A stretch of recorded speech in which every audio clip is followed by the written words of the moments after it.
Claudio Hernan Martinez Gallardo. Gallardo. Kalau bahasa Spanyol Gallardo karena double L jadi J. Oh, Gallardo. Ya, Gallardo. Gallardo. Kalau Lamborghini berarti harusnya Gallardo kan? Gallardo, ada. Iya, itu sama. Gallardo. sama ya, Gallardo. Gallardo harusnya. Gallardo. Iya. Wah, itu bahasa Spanyol banget ya. Ya, karena kita di Chili itu harus punya kalau di sini kan marga ya. Marga ya. Marga dari papa, Martinez dari papa, Gallardo dari ibu. Gallardo. Oh, oke. Iya. Jangan-jangan ibunya Pak Claudio Yang ini yang punya Lamborghini ya. Diam-diam dia yang punya. Oh iya, punya saham di sana ya. Iya. Oke, jadi hari ini kita ketemu Pak. Kita mau ngobrol-ngobrol di podcast terbaru kita dari Lugu Production. Namanya Kontras. Kenapa kontras? Karena kita pengen tahu nih kontrasnya kehidupan Bapak. Bapak yang dulu, Bapak yang sekarang, Bapak yang masa depan ini harapannya mau seperti apa. Gitu. Mudah-mudahan hari ini kita ngobrolnya asik dan teman-teman yang nonton juga semua suka dengan cerita kehidupan Bapak, bisa belajar sesuatu. Betul. Ya, dapat satu semangat baru mungkin dari kehidupan Bapak ya. Ya, semoga mereka terinspirasi juga. Ya, Ya betul kan? betul. Jadi selamat datang di Kontras. Terima kasih Pak Hendra.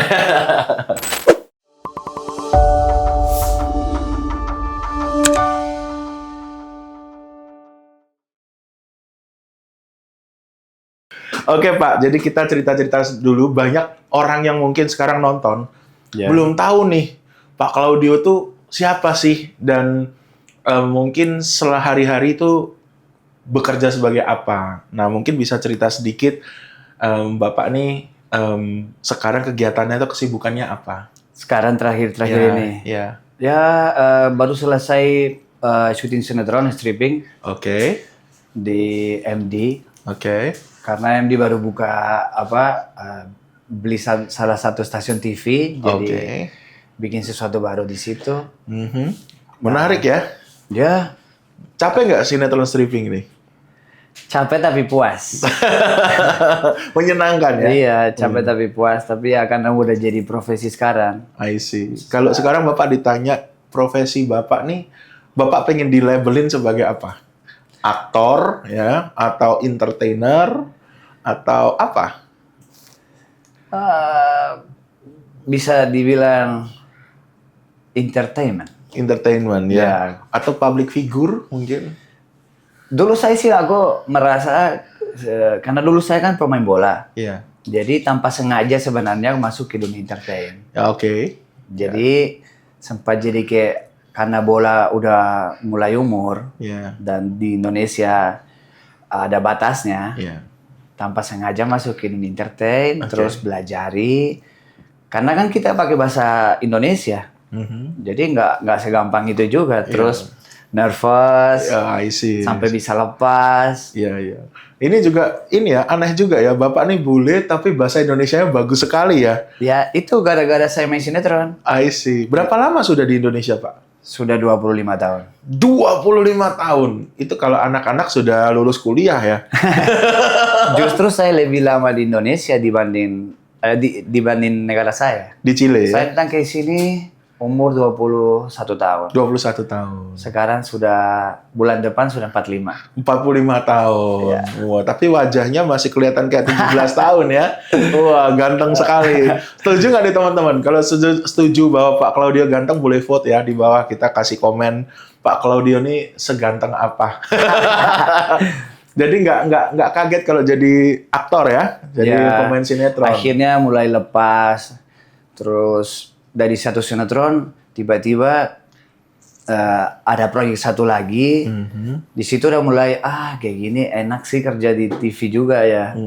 Ya tapi itulah awalannya capek ya. Oh pagi ketemu pagi. I see. Sebenarnya yang bikin capek itu adalah nunggunya atau syutingnya.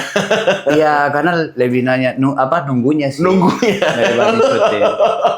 Tapi lama-lama jadi biasa. Jadi biasa ya. Apalagi ada hasilnya juga.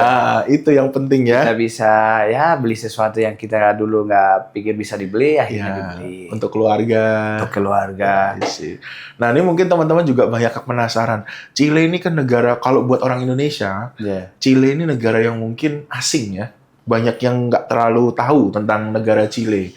Nah mungkin bisa cerita sedikit.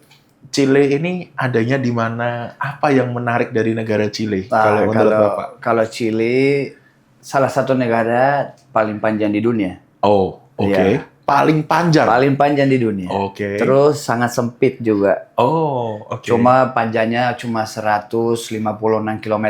Oh, lebarnya ya? Lebarnya. Tapi panjangnya sangat panjang. Sama seperti Amerika. Oh, panjang sekali. Ya. Oh, I see, menarik. Ya, negara kecil. Iya. Di mana dia? Chile. Di Amerika Selatan. Amerika Selatan. Bahasanya? Kita Spanyol. Spanyol. Kita dijajah sama Spanyol. Spanyol. Jadi Bapak kalau bahasa yang paling atau bisa dibilang bahasa ibu adalah bahasa Spanyol. Bahasa Spanyol. Tapi sekarang karena kelamaan di Indonesia kadang suka lupa juga. Sempat aku telepon sama orang tua malah bicara bahasa Indonesia. Ibu apa kabar? Baik ya, baik.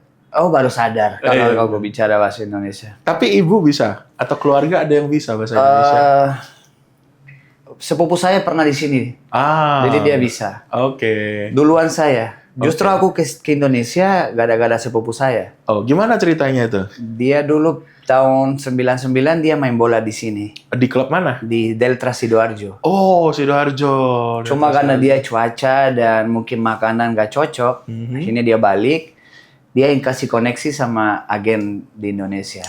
Makanya saya bisa berdarah ke sini. Umur 20 tahun. 20 tahun ke Indonesia. Klub mana pertama kali Bapak main waktu itu? Saya di Bali. Di Bali? Apa? Bali United? Namanya Persekaba Bali. Persekaba. Persekaba Itu di Kuta. Oh, oke. Jadi aku tinggal nggak jauh dari Legian. Oh, di daerah sana. Tapi di Bali saya tidak fokus main bola. Banyak apa? Party ya. Party. Apalagi di Legian, Pak. Party. Aku justru tiap hari itu di Sari Club. Bapak tahu kan? Bom Bali kan? Iya. Itu saya tiap hari di situ karena semua orang di semua negara pasti ke situ dan saya waktu itu bahasa Inggris kurang pandai lancar, juga. Jadi apalagi bahasa Indonesia. Jadi aku tiap hari habis latihan mandi ke situ untuk pengen ketemu orang Latin. Oke. Kita dengar, ini Latin, ajak ngobrol. Terus ketemu banyak orang Chile. Chile, Argentina. Oh, di situ ya? Di situ. Base camp-nya ya? Base camp-nya. Justru Bapak tahu nggak? Aku pulang 3 hari sebelum bom. Oh, oke. Iya. Mungkin kita nggak ketemu sekarang begitu, Pak. Wah. Padahal harusnya tiap hari ke sana ya. Jadi kompetisi sudah selesai. Aku lagi di daerah Kintamani. Iya. Terus bos saya telepon. Claudio, gaji kamu sisa kontrak sudah sama saya. Terus kamu besok harus berangkat ke Jakarta. Aku bilang nggak usah. Nanti biar aku yang beli tiket. Biar Anus tiketnya. Enggak, dia tegas. Enggak, besok harus berangkat. Aku bilang nggak usah Pak, nanti aku beli sendiri. Ya udah, akhirnya boleh. Saya ikut. Saya berangkat dari Kintamani ke Denpasar. Berangkatlah ke Jakarta. Bos saya dulu tinggal di Cenere. Oh, oke. Pas lagi duduk santai, tiba-tiba berita bom. Dia cuma liatin aku. Gitu doang. Iya. Dia bilang, Iya. Kalau kamu nggak nurut, benar Pak, saya kalau nggak mungkin saya nggak ada. Nggak ada di sini ya. Karena itu jalan Tuhan lah. Tuhan. Jadi gimana sih, aku sempat merinding juga dan takut juga karena keringat dingin ya. Iya, karena aku pikir pasti aku udah di sana. Iya. Dan itu sangat mengerikan. Sangat mengerikan. Bom itu kan sangat besar ya. Dan itu banyak sekali yang menjadi korban. Banyak sekali. Jadi kalau Bapak waktu itu Tuhan nggak izinkan, nggak punya kesempatan kedua itu ya. Itu. Sudah selesai. Makanya abis itu lebih fokus ke sepak bola. Di situ udah mulai aku bilang udah. Ya, mulai fokus. Habis itu pindah ke klub lain, ke Persela Lamongan. Oh, pernah ke Persela juga. Persela, terus 2003 itu prestasi yang paling bagus aku main di PSMS Medan. Wah, itu klub besar. Jadi dari Liga 2 ke Liga 1. Liga 1. Di PSMS itu waktu itu sebagai apa? Posisinya? Saya striker. Striker. Ini saingannya ini nih. Siapa striker itu yang terkenal? Gonzales. Tapi duluan saya. Gonzales main di PSM Makassar. PSM Makassar. Tahun pertama dia di PSM, sempat aku seleksi di situ. Tapi karena selisih gol, sama pelatih dikasih ini. Siapa yang bikin lebih banyak gol yang dikontrak. I see. Akhirnya dia yang dikontrak, aku pindah ke PSMS, tapi ya prestasi bagus. Waktu itu achieve peringkat berapa? PSMS kita sama-sama Persebaya. Jadi Persebaya juara 1, kita juara 2. Oke. Very good dong. Yeah. Very good. Jadi sama Gonzales ini sebenarnya satu angkatan kah? Satu angkatan. Wah, ini luar biasa. Teman-teman komennya jangan jahat-jahat ya. Ini karena saya juga nggak terlalu menguasai bola. Ya. Ya, tapi at least kita tahu nih ya cerita hidupnya Pak Claudio. And then from PSMS itu kemana? Dari PSMS saya pindah ke Maros. Habis itu 2005, 2006 di Kutai, Kartanegara. Di Kutai. Wah, Kutai. Bapak sudah keliling ya? Keliling Indonesia. Itu yang paling jauh di Kutai. Wow, di Kutai ini betah kah di sana? Ya, kota kecil. Jadi kita nggak banyak ke mall. Di sana dulu nggak ada mall. Kayaknya sampai sekarang nggak ada mall. Oke. Orang harus ke Samarinda. Dari yang di Legian tiap hari party, ya, lalu bertobat, akhirnya fokus main bola. Dia lebih prestasi lah. Untungnya sudah fokus, Pak. Kalau belum pindah ke Kutai nggak bisa clubbing. Wah, iya. Tapi menarik ya. Menarik. Abis itu pindah ke Gorontalo. Di sana yang paling lama. Berapa tahun di Gorontalo? Di Gorontalo 3 tahun. 3 tahun ya. 3 tahun. Terakhir aku di PPSM Magelang. Tahun berapa itu, Pak? Di Jawa, di 2010. 2010. Jadi main bola dari tahun 2000 saya masuk sampai Indonesia. 10 tahun jadi atlet.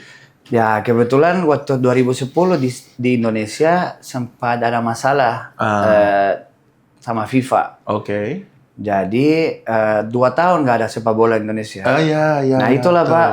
Tanpa sengaja aku masuk ke dunia entertain. Gimana ceritanya?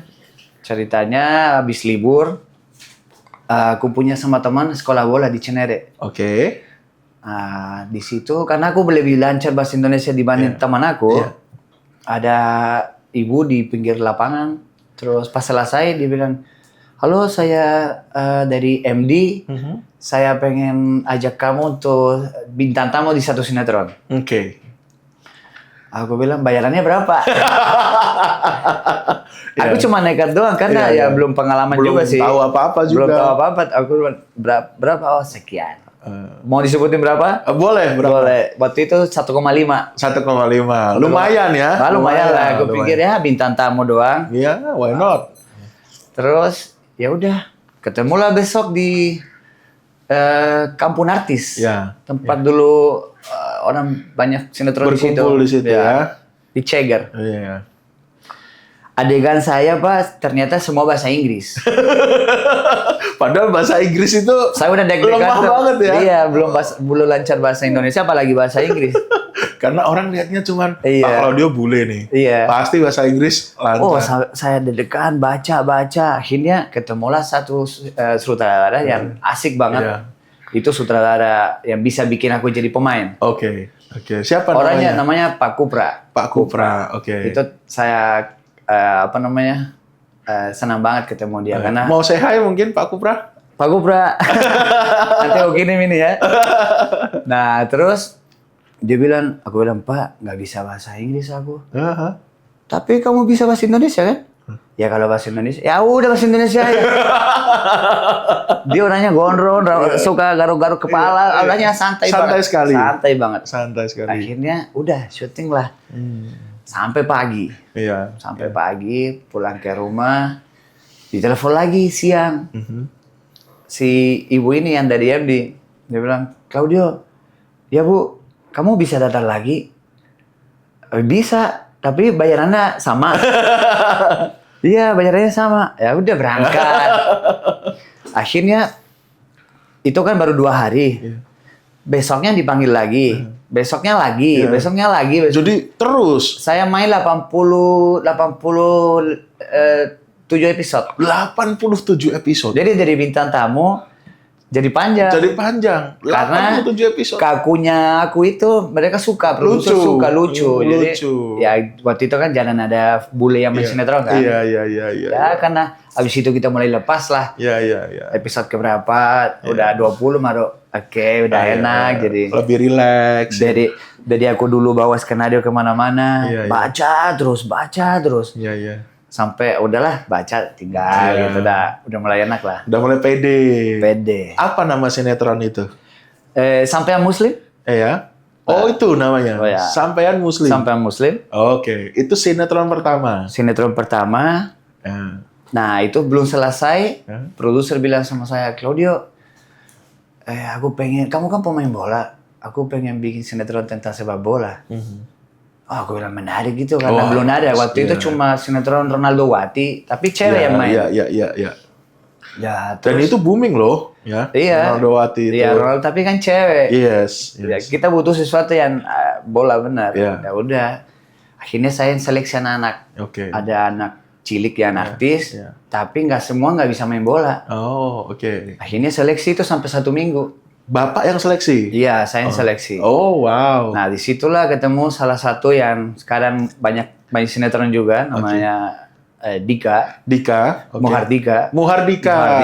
Sekarang banyak film dia. Iya, Terus kebetulan dia pintar main bola dan freestyle. Oh, oke. Udah. Mungkin saya lagi Pak Muhardika. Ya, buat Muhardika. Masih inget nggak? Kita rumah nasib berdua sih. Iya. Ya itu. Gara-gara sinetron itu. Sinetronnya apa namanya? Namanya Tendangan Si Madun. Tendangan Si Madun Dan itu sinetron sempat jadi kebanggaan MNC-TV waktu itu dan ratingnya tinggi sekali ya. Tinggi sekali. Dan waktu itu Bapak mungkin mencapai puncak kesuksesan mungkin ya. Ya, terus sampai kita dapat bonus juga dari Pak Manus Punjabi. Oh, karena ratingnya bagus. Ratingnya tinggi. Oh, oke. Kalau boleh tahu bonusnya apa nih? Ya, rupiah kah? Rupiah lah. Oh, rupiah. Bukan US dollar ya? Bukan. Tapi lumayan sih. I see. Di waktu itu masih oke lah. Oke. Dan itu dari semangat juga ya. Menyenangkan. Akhirnya ada sukses Madun pertama, Madun kedua lanjut, terus Madun ketiga. Waktu di Tendangan Si Madun, Bapak nih mendapatkan peran sebagai apa? Saya pelatihnya yang jahat. Pelatihnya yang jahat. Bukan yang baik. Wajahnya nih wajah bengis ya waktu itu ya. Jadi aku sebagai jadi jongos. Karena ada orang kaya itu yang pengen kuasai kampungnya juga. Jadi aku pelatihnya anaknya dia. Makanya dia saking kayanya, sewalah pelatih orang bule. Oh, I see. Ya gitu. Panggil orang bule jadi pelatihnya. Tapi pelatihnya ini kejam. Enggak juga sih, tapi aku lebih ke blow on juga sih. Blow on. Jadi ada lucunya. Itu lebih banyak ke komedi sih. Aku dari dulu sukanya komedi ya. Komedi. Kayak mimik muka gitu. gitu. Waktu itu perannya namanya siapa, Pak? Masih ingat nggak karakternya siapa namanya? Pertama sih Claudio, tetap Claudio. Claudio. Terus di Madun kedua namanya Badrol. Terus ketiga balik lagi ke Claudio. Lucu juga ya seorang bule dikasih nama Badrol ya. Ngomongnya aja susah ya. Iya. Nah dari situ saya masih netap di MD, terus main sinetron lain kayak Joko Tingkir. Ada beberapa sinetron yang aku ikut lagi. Dan sudah banyak ya. Kira-kira berapa film judul atau sinetronnya? Ada 16 atau 17. Oh, banyak juga ya. Iya, mungkin Bapak kalau di Wikipedia listnya ada? Ada di situ ya, sinetronnya apa saja. Teman-teman kalau penasaran boleh kepoin Instagramnya Bapak apa, mungkin bisa disampaikan. Oh, ada Martinez Claudio. Martinez Claudio. Pakai double Z, Martinez Claudio. Z-nya 2 ya? 2. Oke, kalau teman-teman mau kepoin seberapa ganteng Pak Claudio di Instagram ya, boleh. Oke, sekarang jadi sudah fokusnya di entertain. Jadi bola sudah enggak lagi ya? Sudah tidak main bola lagi. Aku sekarang jarang juga karena ya anak muda sekarang banyak main serius juga walaupun fun football. Jadi kita juga pernah alami Pak, kita lagi syuting dan diajak main bola. Kena benturan kepala, ini sampai benjol gede banget, terus bengkak, akhirnya diambil dari cuma cover dari sini, ketutup ini Pak. Untunglah sutradara itu baik juga, itu Pak Kupra itu. Pak Kupra, jadi ya mengerti lah, kalau enggak kan susah ya. Susah. Iya. Jadi bola sekarang hanya untuk fun aja lah ya. Pertanyaan kepo Pak, ada nggak yang orang datang ke Bapak kenalnya justru dari bola, bukan karena sinetron? Atau misalnya, Claudio nih dulu yang main di PSMS nih gitu misalnya. Jarang sih, karena aku selalu main di daerah Pak. Di daerah ya? Di daerah.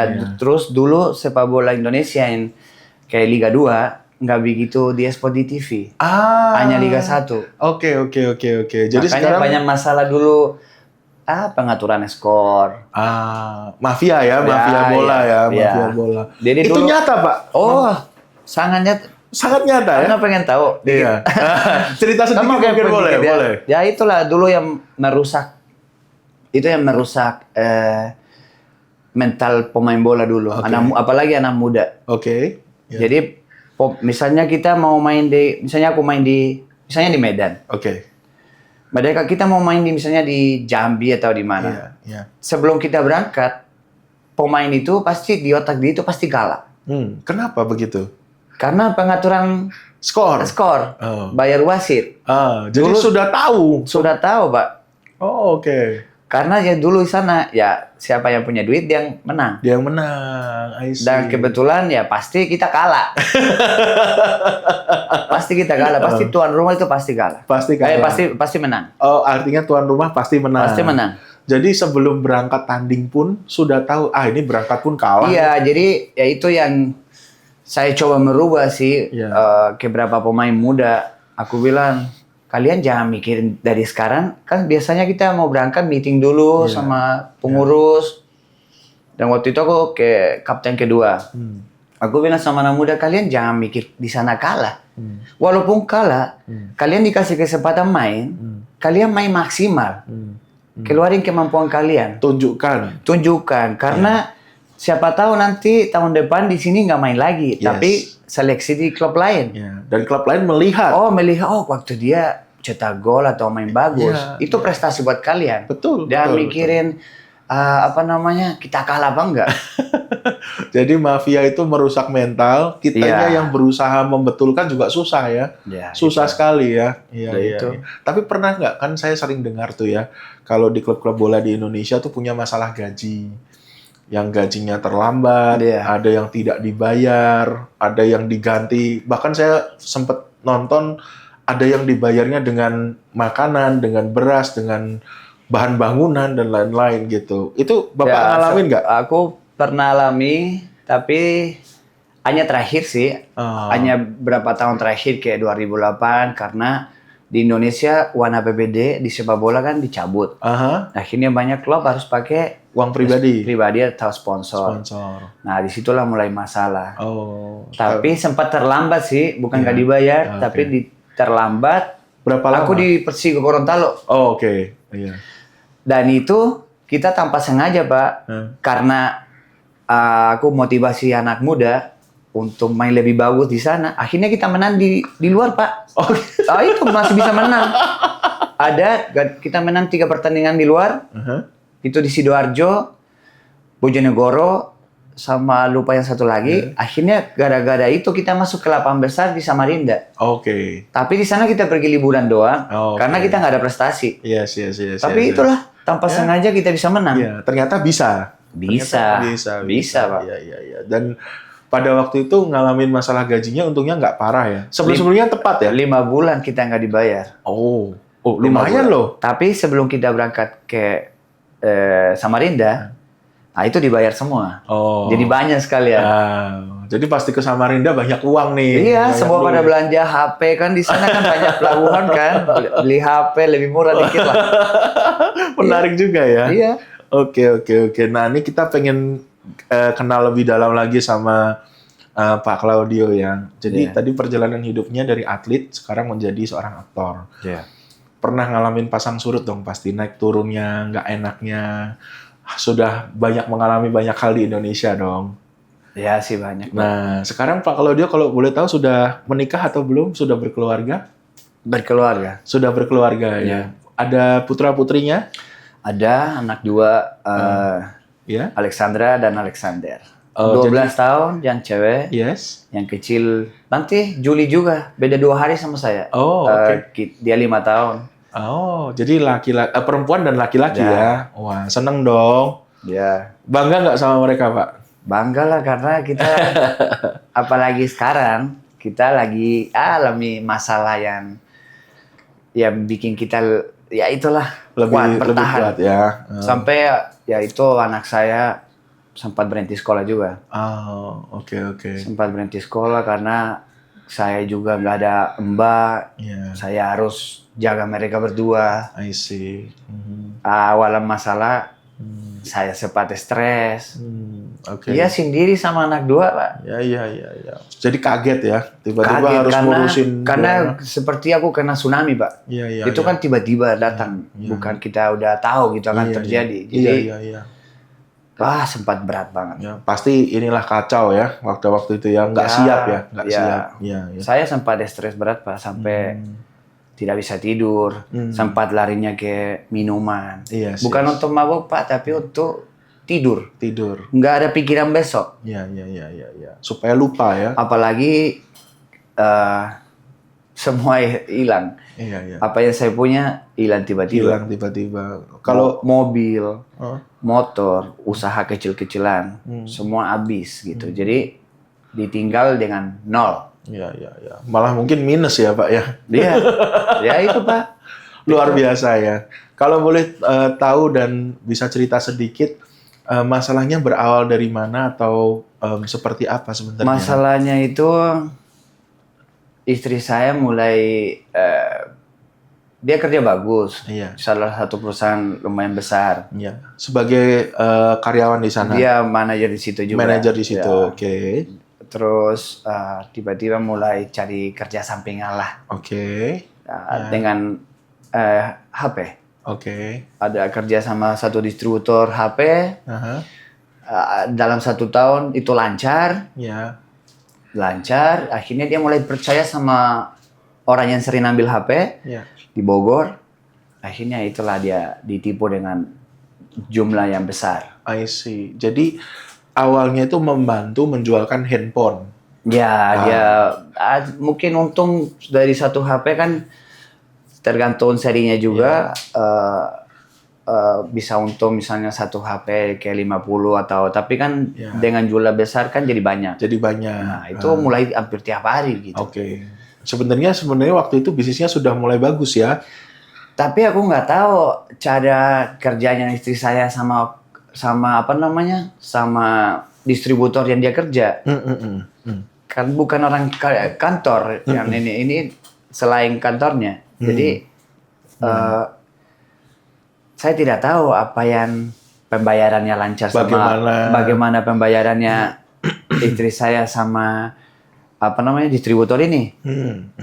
Nah akhirnya waktu istri saya ditipu, saya cuma taunya dia punya utang cuma 300 juta. Ya kan? Aku pikir kalau 300 kita masih bisa upayakan lah, atasi dikit lah. Akhirnya aku ada kontrak sama Kapten Morgan, itu dibayar. Akhirnya saya serahkan semua.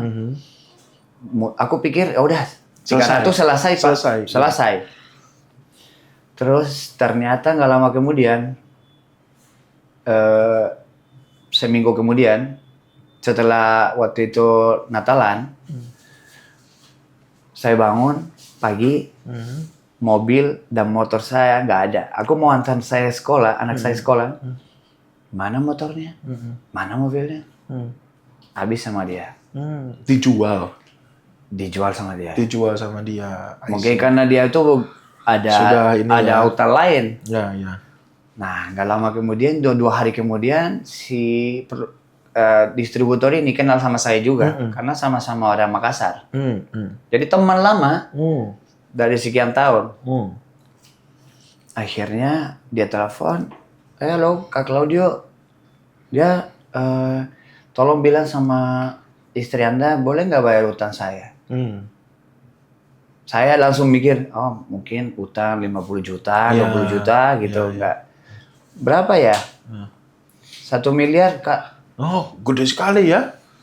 1 miliar. Langsung kayak aku mau pingsan. Jadi ya itu, saya nggak tahu sama sekali kalau dia itu punya utang segitu. Sebesar itu. Nah, itu yang bikin aku jadi berat, banyak pikiran. Kenapa sih kamu nggak pernah cerita ke saya? Kan kita suami istri dong. Ya. Mungkin Anda atau siapapun punya masalah dengan keuangan, apalagi keuangan. Ya, terus kita nggak pikir ada masalah apa, karena selama itu baik-baik saja. Baik-baik saja, nggak ada masalah ekonominya, nggak ada. Masih cukup lah buat kita kan. Dengan usaha waktu itu kan aku punya usaha kantin juga. Jadi aku yang urus gitu. Jadi ya lancar-lancar aja. Tapi tiba-tiba dapat tsunami tadi. Tiba-tiba ya itu. Akhirnya karena dia punya utang besar, sempat mau somasi, tapi nggak jadi. Sama distributor ini udah dilaporkan. I see. Akhirnya udah. Ya, hilang semua. Dan akhirnya karena saya udah kerja keras, Pak. Ya bertahun-tahun saya ini kan bukan cuma dari dia. Saya yang kerja keras untuk bisa punya yang kita nikmati dapat, pada waktu itu ya. Pada waktu itu akhirnya Bapak memilih untuk menyelesaikan bersama atau akhirnya memilih untuk terpisah atau bagaimana? Itu akan nanti. Oke. Lagi diproses. Sedang proses. Oke. Ya kita doakan semoga jalan yang terbaik ya. Dan ya sih sebenarnya kita udah maafin lah, tapi stres itu masih ada. Kecewa itu juga masih ada. Pasti. Sebenarnya sih lebih kayak kecewa sih. Kecewa ya. Kenapa nggak waktu itu dibicarakan semua? Kita atasi bersama-sama. Terus pasti aku bilang stop lah. Kalau udah sekian banyak. Ya. Sudah lebih ini. Sudah terlalu lebih. Akhirnya merusak semua. Terlalu beresiko, Pak ya. Oh, sangat resiko. Dan anak-anak sekarang ikut Bapak ya? Ikut saya. Dua-duanya ikut Bapak ya? Ikut saya. Iya. Jadi sekarang tanggung jawabnya jadi ibu dan bapak. Iya, sampai itu saya harus urus rumah, masak. Proses dari yang dulunya nggak begitu, lalu sekarang harus mengurusi semua hal itu tentu juga nggak mudah kan ya? Butuh penyesuaian kan? Iya, tapi karena kebetulan aku anak tunggal. Dari 12 tahun saya udah tinggalin rumah. Jadi terbiasa saya sudah mandiri. Udah bisa semua sebenarnya. Bisa masak juga? Oh, saya kan jago masak, Pak. Jago masak. Aku suka masak. Hobi saya itu masak. I see. Kapan-kapan harus dicoba nih boleh. Audio ya. Jadi hobi saya kebetulan masak, terus ya itu mandiri, Pak. Makanya saya bisa urus anak saya juga. I see. Jadi memang banyak hal yang sudah dialami di Indonesia ya. Wah, banyak, Pak. Pernah ditipu nggak, Pak, di Indonesia? Ditipu? Belum ya? Jangan ya? Pernah ditipu sekali doang, tapi bukan jumlah besar. Oh, oke. Tapi walaupun ditipu, kita merasa kesal gitu. Iya. Tapi belajar banyak lah ya. Iya, tapi ya untuk ditipu untuk misalnya jumlah yang besar atau enggak sih. Jadi pengalaman di Indonesia makanya betah 25 tahun ini. Saya nggak bisa makan tanpa sambal, Pak. Jadi sekarang darahnya sudah setengah Indonesia mungkin ya? Setengah Indonesia. Saya sih lebih suka tinggal di Indonesia. Kenapa? Saya belum pernah balik ke negara saya, Pak. 25 tahun? Belum pernah. Wow! Belum pernah. Amazing. Kenapa? Apa yang membuat Bapak begitu betah di Indonesia? Nah, yang pertama sih masalah orang tua saya. Oke. Mereka pisah waktu saya cuma 2 tahun. Oke. Ya. 2 tahun, pisah mereka. Bapak bersama ibu? Ibu, 2 tahun sama ibu, pindah sama papa. Jadi kayak gitu. Ganti-ganti. Sampai 12 tahun, Pak. Jadi di sana di Chili kita bisa memutuskan di pengadilan 12 tahun mau ikut papa atau mama. Mama, oke. Tapi karena aku pikir, kalau sama mama, dia orangnya lebih lembut, jadi aku bisa bebas. Yes. Nah, aku pilih mama, tapi pas sampai rumah saya hidup sendiri. Saya mandiri. Tanpa mama. I see. Saya udah kerja di supermarket, siang latihan bola, sekolah malam. I see. Saya sekolah malam sama orang dewasa. Bareng sama orang-orang yang sudah gede ya? Udah gede. Saya selesaikan sekolah di situ. Iya. Jadi cari uang sendiri. Jadi setelah itu ke Indonesia, apa yang membuat Bapak akhirnya bertahan di Indonesia? Nah, waktu aku mau ke Indonesia, nggak ada yang percaya. Nggak ada yang di negara saya, Claudio mau ke Indonesia, nggak ada yang percaya. Akhirnya pas sudah di sini, nah 2008, tanpa sengaja juga, orang tua saya kembali lagi, Pak. Rujuk lagi? 28 bersama? tahun. 28 tahun mereka cerai. Wah, luar biasa ya. Iya, 28 tahun. Tapi kan aku nggak pernah merasakan ketemu mereka. Iya. Belum pernah ketemu mereka berdua. Iya. That's why sekarang Bapak masih di Indonesia salah satunya lah ya, karena itu. Jadi sekarang mereka bersama berdua. Iya. Biar mereka menikmati bulan madunya, Pak ya. Iya. Tapi itulah kalau dibilang kangen, jujur ya, Pak, tidak ada. I see. Ya. Siapa sih nggak kangen orang tua? Ya. Siapa sih nggak punya kenangan indah sama orang tua? Betul. Kalau saya tidak ada, Pak. Ya. Jadi bikin aku itu lebih jadi keras. I see. Tapi masih sering berhubungan kan? Aku lebih dekat sama tiap hari sama ibu. Oke. Sama ibu saya masih kerja, papa masih kerja. Oke. Tapi itulah hubungan sama mereka itu biasa aja, Pak. Iya. Artinya tidak yang seperti gimana? Tidak, yang aku harus ke sana gitu, ketemu mereka udah kayak arus gitu. Kan biasanya kalau kita pulang Lebaran atau Natalan kumpul atau saya tidak ya. Tidak. Jadi sekarang keluarga atau orang-orang yang Pak Claudio anggap penting sudah ada di Indonesia semua. Di Indonesia. Itulah anak saya. Itu aku pikir yang paling penting. Itu buah hati ya. Buah hati. Itu yang mereka bikin aku semangat tiap hari. Gimana caranya berjuang buat mereka. Dan ternyata jadi bule di Indonesia tidak segampang itu ya. Ya. Banyak orang yang bilang kan kalau orang Indonesia rata-rata lihat bule itu orang kaya ini, orang kaya. Kalian lihat penampilan bagus, kalian ini duit banyak. Iya. Padahal tidak semudah itu. Tapi itulah gara-gara kita nggak pernah namanya di saat kita susah. Saya punya prinsip tidak pernah namanya pinjam duit. Oke. Ya. Jadi orang nggak tahu kesusahan saya, Pak. Ya. Nggak pinjam uang. Ya. Tidak ada. Ya. Ada yang apa ada itulah. Apa yang ada, itu saya ini. Ya. Atau berusaha. Soalnya Pak, kalau kita misalnya pinjam duit sama teman, sebenarnya gampang. Ya. Bagi saya mungkin gampang karena kan mereka tahu saya kerja apa gitu dan tidak pernah sebelumnya. Jadi kalau saya pasti bilang, pinjamlah segini. Pasti mereka nggak pikir 2 kali. Claudio percaya. Silahkan gitu ya. Tapi kalau kita misalnya nggak bisa bayar, waduh rusak gitu. Pertemanan rusak, terus nama baik kita pasti ada di mulut banyak orang nanti. Padahal Bapak kerjanya di entertainment juga ya. Iya. Nah ini mungkin satu pertanyaan yang dari cerita kita selama hampir berapa menit nih produser nih? 40 menit ya, cepet ya. Sudah 40 menit kita ngobrol.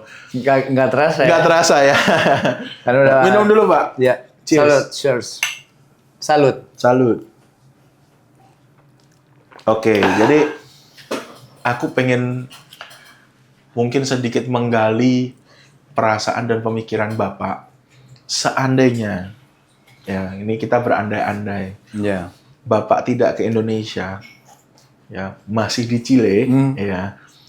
Kira-kira menurut Bapak akan jadi seorang atlet bola kah atau menjadi apa? Just if. Di sana kita bisa jadi orang baik atau orang merusak langsung. Karena betul. Karena di sana kan negara bebas. Apalagi di sana kan narkoba itu sangat kuat dan kuasai banget. Dan di sini bisa aja Bapak tinggal di sini, tapi di belakang rumah Anda ada orang jual narkoba. Itu biasa sekali ya. Itu biasa. Padahal di sini orang baik semua, tapi di belakangnya beda.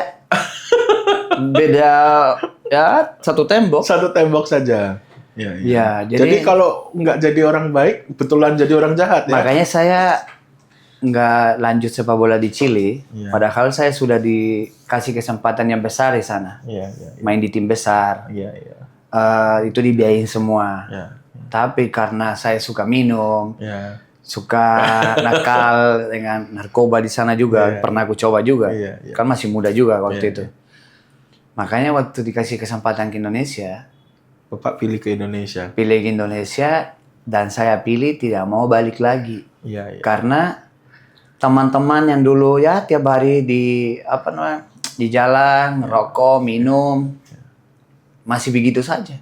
Sampai sekarang begitu saja. Begitu saja. Nggak ada yang jadi misalnya pengusaha, nggak ada yang gimana. Jadi buat apa sih aku harus balik ke sana? Buat apa aku di sana gitu. Jadi saya beruntung banget, saya bersyukur banget bisa ke Indonesia. Jadi pertanyaannya adalah kalau ada mesin waktu, Bapak bisa kembali ke waktu itu Bapak sebelum berangkat ke Indonesia, would you do the same?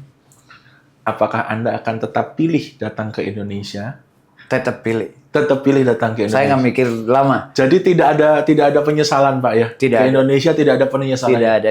Itu keputusan yang paling tepat dalam hidup saya. Wah, luar biasa. Kasih tepuk tangan dong. Luar biasa. Iya. Luar biasa. Soalnya saya di sana siapa sih? Saya bukan siapa-siapa. Di Indonesia orang masih pelatih Madin. Sampai kayak mau berangkat ke bandara masih orang pengen ngobrol. Iya. Kayaknya aku pernah lihat di mana, tapi mereka nggak berani. Tapi ada yang berani juga. Sampai foto lah, inilah. Nah itu, jadi di sini aku masih punya kesempatan. Masih dikenal, udah dikenal di mana-mana ya. Minimal dari Sentrum Madul lah. Di bola nggak usah dipikirkan.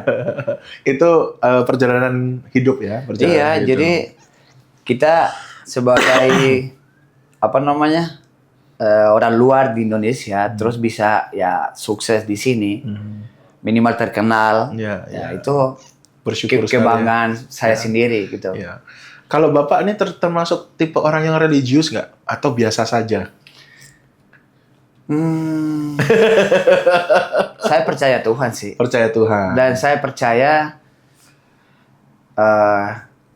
kita berbuat baik, pasti Tuhan kasih jalan yang baik. Jalan yang baik, ya. Tapi pernah nggak kecewa sama Tuhan? Kecewa sih enggak. Enggak ya. Karena aku pikir ya itu, kalau kita berbuat baik, pasti Tuhan nggak pernah akan tinggalin kita. Kalau begitu pertanyaannya adalah mau agama apapun. Mau agama apapun ya. Yang penting kita berbuat baik. Berbuat baik. Yes. Karena sekarang begini aja banyak orang munafik. Yes. Banyak. Di semua agama lah, kita nggak usah ngomong satu agama. Semua pasti ada. Tapi aku pikir kamu berbuat baik, kamu orang jahat sama kamu, tapi kamu tetap baik sama orang itu, pasti ada jalan. Betul. Apalagi kemarin aku alami masalah besar, aku ya bukan kecewa sih, tapi kenapa sih Tuhan kasih cobaan kayak gini? Begitu berat. Terus belum selesai gitu, begitu lama. Tapi pelan-pelan dikasih jalan. Malah sekarang jadi lebih baik ya. Ketemu mungkin Bapak juga tanpa sengaja kan. Ya, kita ketemu di pesta anak saya. Pesta anak Bapak tuh sampai lama aku nggak bisa makan. Akhirnya ya itulah Pak, bisa kita ketemu sekarang. Sekarang kita jadi bersaudara sampai sekarang. Sangat senang Pak. Iya saya juga. Iya. mungkin pertanyaan saya yang hampir terakhir ini ya, ada nggak kekecewaan terbesar dalam hidup Bapak yang membuat Bapak selama ini mungkin terngiang-ngiang gitu ya, masih membayangi, atau bahasa Inggrisnya what is your biggest regret? Regret Bapak terbesar tuh apa? Kecewa. Ada nggak? Dengan diri sendiri? Diri sendiri? Ya mungkin waktu aku tinggal anak saya lama tuh yang masalah aku. Itu. Ya. Berapa lama waktu itu meninggalkannya? Ya itu 10 bulan. 10 bulan. I see. Ini mungkin banyak teman-teman juga nggak nyambung ya. Nggak tahu nih, kenapa nih kok bisa 10 bulan ditinggal. Jadi 10 bulan itu Bapak ngapain? Di mana? Mau diceritain? Ya, salah jalan ya? Iya, salah jalan. Ya, salah jalan lah seperti banyak artis juga di Indonesia pernah alami kan. Tapi ya itu, saya kena kasus narkoba. Ya, tapi ya itu ganja. Ya. Tapi pada waktu itu bukan karena maksudnya sebagai junkie atau gimana? Enggak, sebenarnya bukan pecanduk juga. Ya. Jadi ya kalau orang salah gunakan, ya itu ya bolehlah dibilang pemakai yang berat lah. Tapi kalau kita hanya buat buat tenang, buat bisa istirahat. Karena kan itu seperti kayak obat penenang. Ya. Nah, bukan kita di jalan, kita kayak orang gila, enggak. Ya. Waktu itu sudah ada masalah dengan istri ini atau? Enggak sih. Belum ya? Belum. Jadi waktu itu hanya rekreasional aja lah ya? Iya, tapi nggak ada yang tahu, Pak. Iya. Nggak ada yang tahu. Iya. Kayak teman-teman saya aja yang kerja sama saya, nggak ada yang nyangka. Karena saya bukan orangnya yang seperti itu. Iya. Jadi pribadi aja gitu. Iya. Tapi kenapa waktu itu Bapak bisa memilih untuk menggunakan ganja? Kan pasti nggak mungkin tiba-tiba saya nggak bisa tidur, saya ganja, kan nggak begitu kan? Karena ya itulah mungkin karena udah biasa di negara saya. Dulu masa kecil. Ya, tapi kan dulu di sana kita karena pengen happy doang. Ya, dan di sana mungkin lebih bebas ya. Ya, jadi akhirnya ya kita juga udah dewasa, udah belajar untuk gunakan dengan benar. Ganjanya, karena ada caranya yang benar sih. Walaupun jangan diajarin ya. Bukan, aku nggak mau suruh siapapun. Tapi akhirnya Pak, udahlah mungkin itu salah aku sih. Dan aku nyesal banget karena aku tinggalin anak saya masih kecil, bikin dia kecewa. Dan ya itulah bikin aku nyesal banget. Dan pada akhirnya sampai sekarang juga sudah. Saya belajar setelah bebas, ya nggak pernah lagi Pak. Sudah lupa di depan saya. Ya, itu sudah nggak menjadi gangguan lagi ya? Oh, sedikit pun tidak ada. Tidak ada ya? Tidak. Ya. Paling sekarang balik lagi ke rokok sih. Karena stres. Alkohol sih. Pak? Alkohol. Once in a while lah. Ya itu kan. Ya lebih banyak daripada dulu. Iya. Karena dulu aku konsumsi ganja, kayaknya saya nggak perlu minuman. Iya. Jadi, nah sekarang sih balik ke rokok sih kan. Rokok kan nggak ada undang-undang kan? Ya memang banyak perokok juga Pak di Indonesia. Tapi ya itulah saya kasih masukan ke pada anak muda, jangan. Walaupun stres apapun jangan coba-coba. Sejenis apapun narkoba jangan, karena ya itulah nanti akan nyesal. Iya. Dan penyesalannya nyata ya. Saya lihat banyak orang di dalam Pak yang tidak punya apa-apa. Tidak punya apa-apa. Keluarga hilang, istri, teman-teman. Iya, tapi lebih banyak sih kayak istri ditinggalkan, nggak pernah dibesuk. Jadi sangat menyedihkan ya. Ya, jadi jangan coba-coba. Hancur hidupnya hanya karena pilihan yang mungkin konyol ya. Karena banyak orang di dalam juga jadi biasa Pak. Yes. Ada banyak orang yang di dalam mungkin tidak mau pulang ke rumah, pengen di situ terus karena mereka ini dikasih makan gratis. Ya mungkin ada aktivitas di dalam yang mereka daripada di luar. Semua saya kelaparan. Iya. Ya itu Pak. Iya. Itu sebenarnya juga pemikiran yang nggak benar sebenarnya ya. Iya. Daripada susah di luar, di jalanan atau apa. Jadi ada orang yang kayak gitu yang nggak mau pulang. Makanan dikasih. Luar biasa. ada aktivitas olahraga semua ada. Ya, itu luar biasa itu. Itu kalau nggak ditanggapi dengan benar malah jadi satu hal yang merusak ya. Iya, bisa balik lagi, Pak. Bisa balik lagi. Justru malah enakan di dalam nih sebenarnya gitu ya. Iya. Pak, pertanyaan fun. Kita sudah terlalu berat nih pembahasannya. Kita bicara yang fun. Bapak suka superhero? Atau tahu superhero Superman, Batman? Oh iya, sering. Thor. Iya. Ya. Kalau Bapak disuruh pilih jadi satu orang superhero, siapa superhero yang Bapak pilih? And why? Kenapa? Bisa siapa aja ya, bisa Superman, bisa... Ya, salah satunya. Superman. Kenapa Superman? Karena ganteng pakai jubah. Sebenarnya ya karena kekuatan dia. Ya. Apalagi bisa terbang. Bisa terbang kemana aja, ya. Nggak usah macet-macet naik motor. Iya, kekuatan sih. Iya. Tapi Bapak dengan kehidupan Bapak sekarang merasa jadi superhero anak-anak kah? Yes. Iya. Saya Superman mereka. Iya. Dan mereka melihat itu dari Bapak. Ya, karena aku juga bentrok sih sama anak saya yang besar. Karena dia juga, karena pernah ditinggalin, gara-gara saya pernah ditinggalin sama papanya, sekarang ditinggal sama mamanya. Jadi dia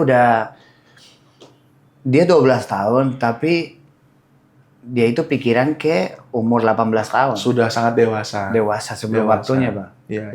Jadi, ya itu mungkin karena dia alami banyak hal jadi keras. Ya, mendewasakan dia. Terlalu dewasa. Ya, tapi Bapak melihat itu menanggapinya harusnya positif atau negatif?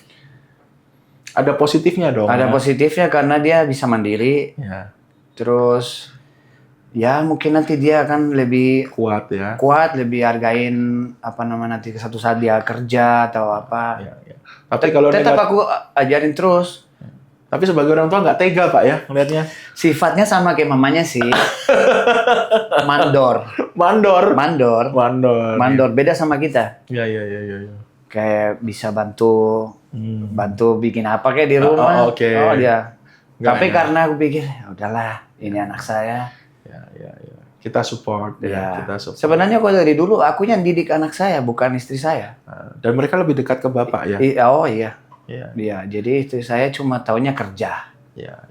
Dia lebih cinta kerja daripada kita. Iya. Ya, tapi everyone has their own. Kalau saya karena anak tunggal, ya aku anggap mereka itu lebih dekat sama saya gitu. Saya butuh mereka. Dan saya tidak mau mereka alami hal yang aku pernah alami. Ya, nah itu yang ingin saya katakan. Jadi itulah yang mungkin tapi jadi apa ya? Kontrasnya kehidupan anak-anak Bapak melihat, oh ada orang yang tipe begini, ada tipe begini, mamaku tipe begini, papaku tipe begini. Ya. Jadi mereka juga sudah melihat dua sisi yang berbeda. Makanya nanti satu saat mereka mau disuruh pilih, saya pasti bilang terserah. Kalian tahu siapa yang terbaik. Dan aku nggak bakalan rebutin anak. Mau ikut mama silakan, mau ikut saya akan tetap berjuang buat mereka. Tapi ya itu Pak, waktu aku dulu tidak tinggal sama orang tua saya 2 tahun sana sini, kan masing-masing punya pasangan. Yes. Dan pasangan mereka itu sering larang saya untuk ya soal makanan, nggak boleh itulah karena ya mereka juga punya anak. Tapi mereka lebih pilih anak mereka daripada saya. Itu membekas juga ya. Nah itu yang aku bikin. Kadang anak saya walaupun kita nggak ada, sempat susah. Ya pengen makan itu papi, ini boleh nggak? Atau beli es krim, hal-hal kecil cuma berapa sih? Tapi aku pikir nanti dulu ya. Padahal aku nangis pengen gitu kasih yang terbaik buat mereka. Ya itu. Tapi dalam hati itu sangat menyedihkan ya buat ya kayak itu yang aku bilang, aku tidak mau mereka alami hal yang aku pernah alami. Yes. 3 pertanyaan terakhir Pak. Mungkin ini untuk menutup podcast kita hari ini. Terima kasih sudah sangat terbuka sama kita, cerita banyak. Saya terima kasih udah dikasih kesempatan untuk bisa sharing di sini. Oke, kalau melihat perjalanan hidup Bapak dari awal sampai akhir, sampai sekarang ya, maksudnya sampai sekarang, kira-kira Bapak bangga nggak dengan diri Bapak sendiri? Bangga ya. Jadi selama ini yang sudah segala hal yang Bapak alami memang menguatkan Bapak. Bangga karena ya nggak segampang itu alami yang saya alami. Ya. Nggak semua orang. Apalagi nggak semua orang bully di negara orang bisa alami. Yes. Pasti ya itulah, pasti bisa. Mungkin mereka udah pulang ke negara sendiri. Yes. Tinggalin semua. Tapi ya itulah. Cari gampangnya ya. 25 tahun aku masih bisa bertahan. Iya, luar biasa loh. Itu luar biasa. Jadi kalau begitu, apa kriteria sukses menurut Bapak? Sukses itu buat Bapak pribadi artinya apa? Artinya apa? Yeah. Kesuksesan saya. Iya. Sukses itu adalah definisi sukses menurut Bapak. Kan ada orang yang bilang kalau sukses tuh sudah punya mental yang kuat. Mental yang kuat. Ya kerja keras juga. Kerja keras. Ya. Karena itu Pak, duit itu nggak bakalan datang ke rumah. Yes. Kita harus kejar duit. Ya. Jadi harus punya mental yang kuat. Mental yang kuat. Dan bekerja sungguh-sungguh. Dia harus. Yes. Kalau bisa melakukan itu, artinya kita sudah mencapai satu titik kesuksesan tertentu ya. Ya pasti. Yes. Oke, jadi Claudio yang sekarang, pertanyaannya adalah, apa impian kamu di masa depan yang ingin kamu capai?